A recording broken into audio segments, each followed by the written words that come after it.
Well, let's kick off the session.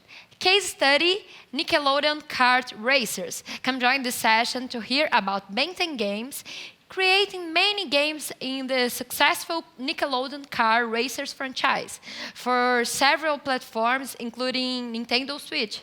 This is a great example of how development team from Latin America has been able to grow. Well, let's welcome Pito Kong, senior producer at Bamtang Games. Hello. Hello, feel free, the screen is yours. Hello, everybody. So I'm ready here. Let me know when I can start sharing my screen.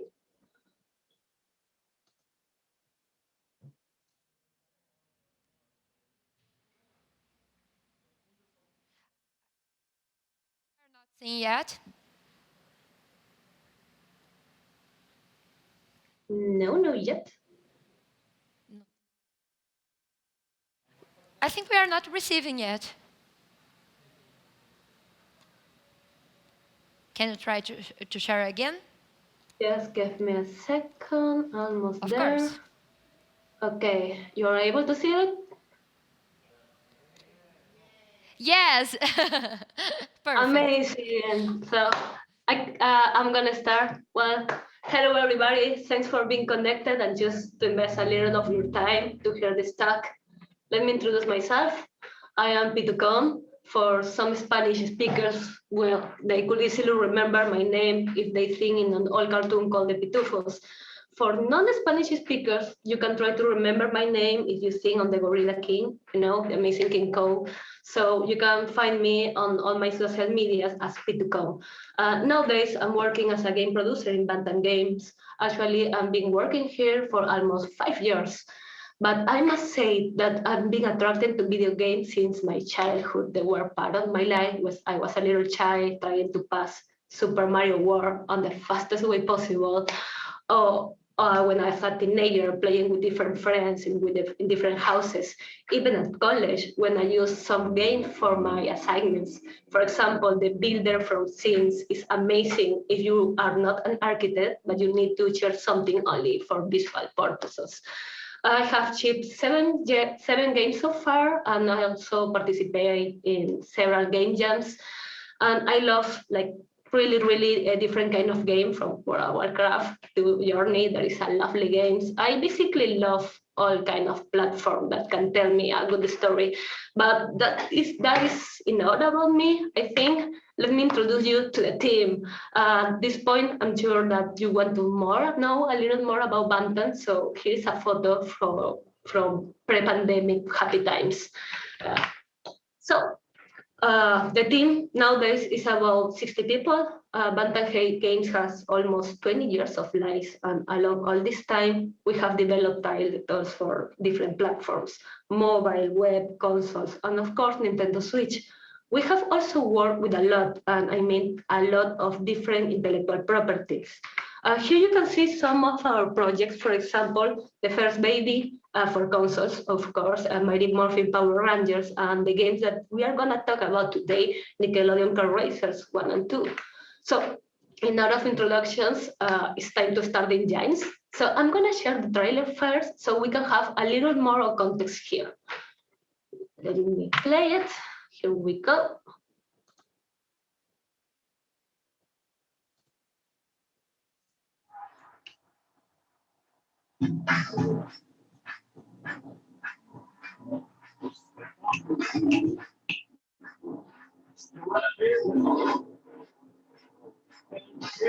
Already. Nickelodeon Kart Racers 2 Grand Prix. Test yourself against the ghost with a 28 slime-filled tracks. Choose any of your favorite Nickelodeon racers. Challenge them online or on the couch. 70 Nickelodeon favorites. It'll customize your ultimate cartoon car. Speed through 5 all new. All your Nickelodeon favorites in one race. Fashion. Splendor. Nickelodeon Nickelodeon Kart Racers 2 Grand Prix. Okay, so that was the trailer. And now, the first question that is probably on your minds is, how did we get the job? Well, the truth is that almost 20 years of history led us to find amazing partners and have amazing alliance and support. This and all the hard work through all this time gave us the opportunity when the luck was knocking on our door. Because we have to admit, we also have a little bit of luck here. As I mentioned, having a good partnership was crucial for us. We had support from our agent. He believed that we could win the job. Our publisher gave me with all their guidance through the project, faith from Nickelodeon, technical support from the Vector unit team for the engine, and Fair Play Labs for their line functionalities. Also, we have new light into our game design by the training from Brian Upton, and of course, lot of support of the platform, especially Nintendo. So some of you probably know the first game. So the question here is how we did the jump. For starters, we have to change the mindset of the team. The second project could not be an extension of the first one. It should focus on another core. So we internally changed the name to the project. Yes, it was internally for the team Nick Mod Madness. Why? Because everything was going to be related to have different modifiers that would allow to the player to have different play style. Okay, amazing. You change the name internally, clap. But one more. Actually, I can split this in 5 phases. And the first step is about listen. Listen to the fans, listen to the teams, just listen. So to give you additional context here, I will make a quick review of what was Nickelodeon Kart Racer 1. The focus for this game was to capture the spirit of the Nicktoons, but our biggest challenge at that time was to maximize the content. We didn't have many IPs, intellectual properties at hand, and we have to work with that, and also we had a tight schedule. Also, one thing that we developed was something called slime overload tracks. What was this? Well, basically, it's a regular racetrack filled with slime everywhere, like everywhere, all green. But this actually didn't went so well. It could be improved. The players didn't like too much the slime overload, but they also want more content, more character, better graphics, better audio system, more of everything. So we embrace all this feedback and experience points from the first game and start planning on the second one, how we will do this. But that's a kind of classic producer question, right? So for the second game, there were two basic differences. First, there was an abysmal difference in the IPs that we could use, more than 15 different IPs, 100 characters. Second, all the modification and personalization that we will give to the player, and our biggest technical challenge, the online multiplayer. Here you can see the massive change that we have in the scope from 12 playable characters to 30. Also, a new crew system, 30 unique tracks. Again, a player from the first game will not allow me to lie here. We had 24 tracks before, but we reached this number because each track has 3 variations, one regular, one reverse, and one slime overload. On Nickelodeon Kart Racers 2, this was totally changed, and each track was like really, really unique. We put a lot of love on these tracks. We also add the online and the challenge mode. So to make all this new content work, we needed to fortify our process and engage our tools. Here you can see some of them: Vector Unit, F-Mode, Blender, Photoshop, Google Workspace, that was an amazing lifesaver for these COVID times. Let's take Vector Engine, for example. We modified this engine to change the way that the physics were working. For Blender, that is an open source software, we did modifications to be able to push the graphic quality without affecting the performance in neither of the consoles. We really wanted to give a good experience in all platforms. So if you check the bill, if you check the game on Nintendo Switch against any other console, you will not feel a big difference between them. So after all this pre-production discussion, it was time to put all hands on deck and start to do the game. No, one of the first things that we have to push was the graphics. We were sure about that. The modifications in the engine and Blender actually help us to push the boundaries of the visual goal. Here you can see the difference between both games, but not everything was only about to improve stuff. You cannot add more polygons or ultra high quality textures without affecting the performance.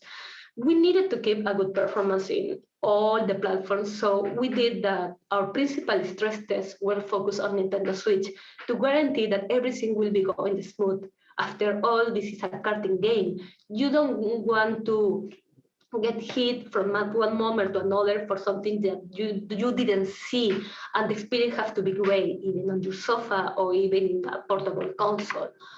So I'm going to split this topic of the visual improvement in two parts. The first part is all about characters, okay? We needed more polygons for the characters. This allowed us to have more detail in them, but also better animations, better expressions. For animations, we choose to go with a funnier approach instead of a realistic approach. For instance, the change of the physics that I mentioned before is tied in some way to the animations because we force the jumps to happen in a specific way to make them feel more rewarding. We also added better textures, more vivid colors, more details, more materials to both the characters and the cars.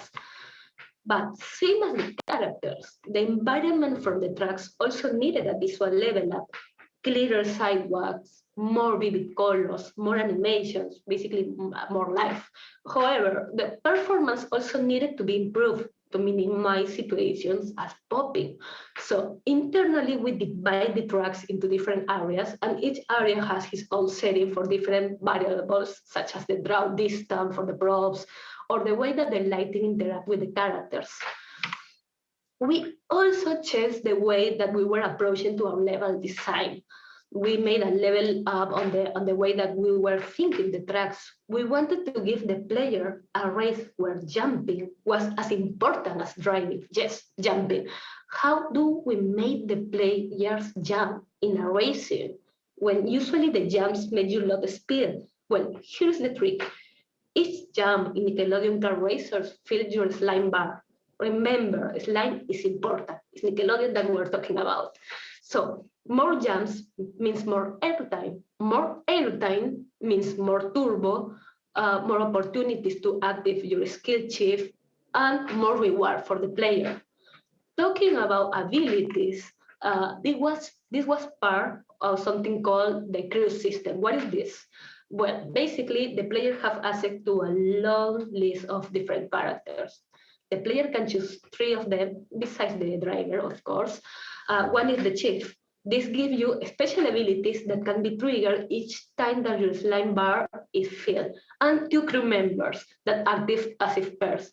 All this was balanced to allow the player to choose between different play styles, the play style that suits better to him. You can have a set focus on speed, another focus on handling, another in defense, in attack.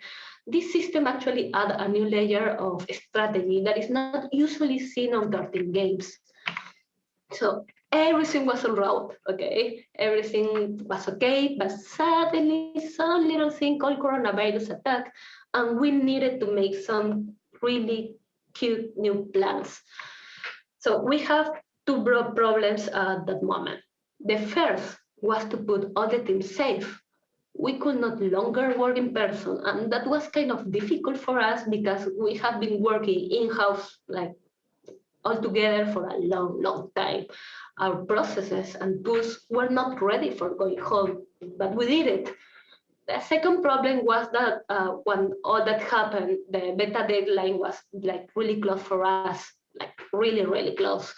But the team was resilient enough to adapt to this new normality really fast.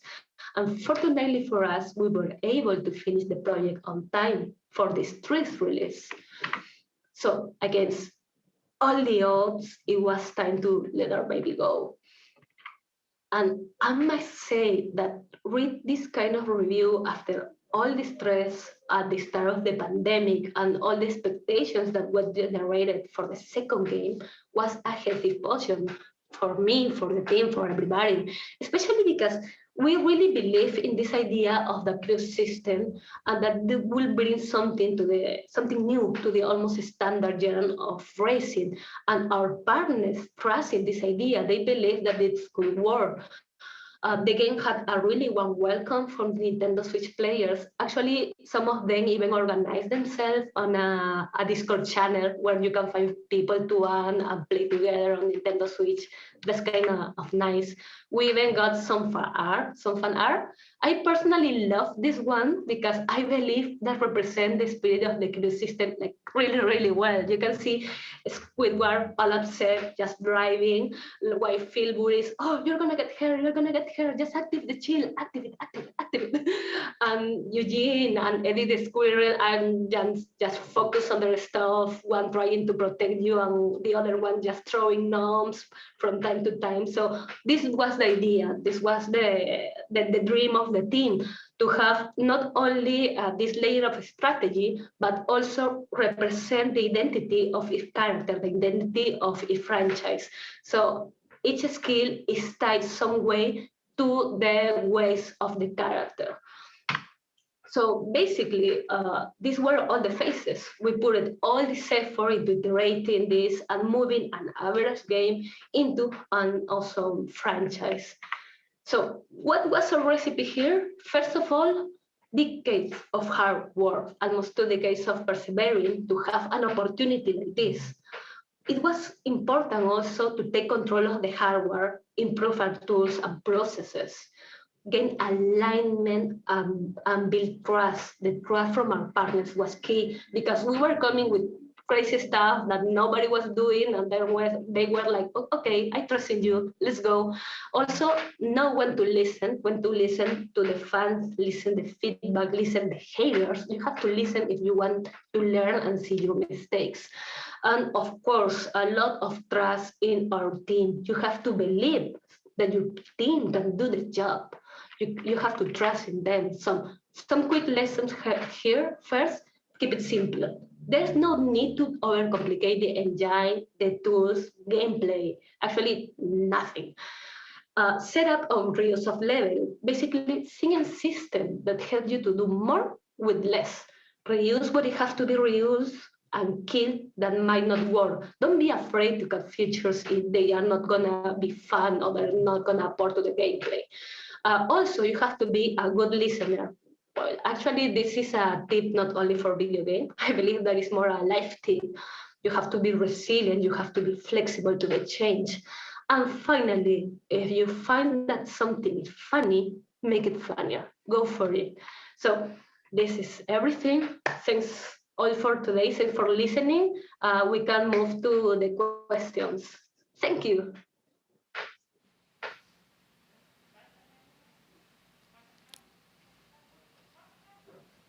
Thanks ever so much, Vito. I think we have some comments from the audience. Let me check.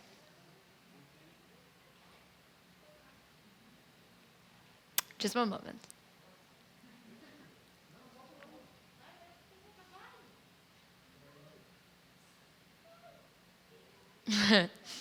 Just wait a second, please. What was the coolest thing about the game creation process?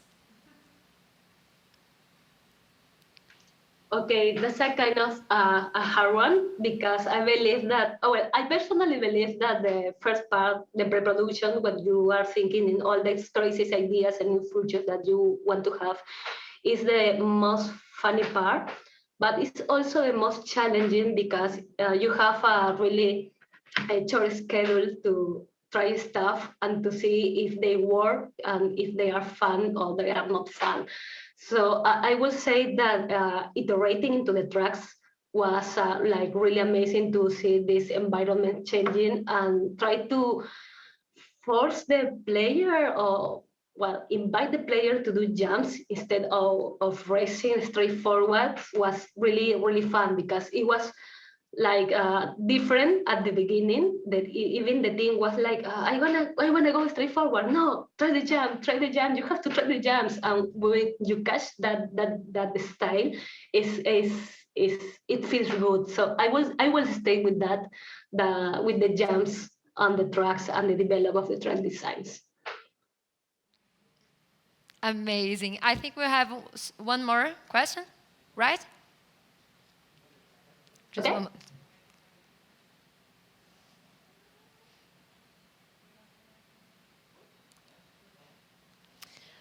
What were the main recommendations for those who want to do porting to Switch, Nintendo Switch? What's the main recommendations? Okay, my main recommendation here will have a plan for the optimization. Okay, the optimization is important. There many times we focus only on the visuals and only in make the things look the more pretty awesome, but you have to also focus on a good performance. So you have to have a plan for this from the beginning. Don't delay these decisions. It's really important to think on the performance and have this. Especially, I believe, for a console as Nintendo Switch, that is a portable console. That, I mean, it's amazing to be able to play it everywhere. But from a developer standpoint, you have to think on this. So I will advise to everyone developing in Switch, that don't forget about optimization, please. Don't forget that. Perfect. I understand. I think it's the last one or two more. What's the worst part of the production? Well, as a general question for this game, I believe that as a team leader, the worst part of the production sometimes is the uncertainty about the stuff. When you are starting a project, there's many stuff that is not defined yet, and you have to start making plans. You know, the brain of the producer is also always making plans: when, how, and what day, what's my deadline. But you cannot make a total plan at the beginning. So I will say that whole at the beginning is probably the most difficult part, but it's also really rewarding when you are able to go through this and have a better decision. So I will go for that. In general, for all the games, the no knowing things is at the beginning is the hardest part, at least for me. Probably some other people have other opinion, but that's my standpoint. Amazing. This is passion, of course. I think there's one more, the last one. What's your favorite part of the game, personally? What do you like the best? Okay, that's it. What I love more is Rocco. That's simple for me. I love Rocco. It's my main. In tracks, I actually love Atlantis. I also like Dreams, the track from Jojo, and the Haunted House from Loud House. These are my three favorite tracks, and run this with Rocco is like amazing. And something that I found really challenging and I really love is the insane mode. It's a ultra fast feature that is only open after winning all the previous all the regular cups. So the insane mode, those three tracks, and Rocco. I love Rocco. Amazing. Thanks ever so much. Would you like to say goodbye? Well, thank you everybody for being here. Thanks for the invitation. Let's keep doing games. This is really amazing. Perfect. Thanks, Chupito. That was amazing. We come back in 5 minutes. Please stay with us. Big Festival 2021, the biggest games festival in Latin America.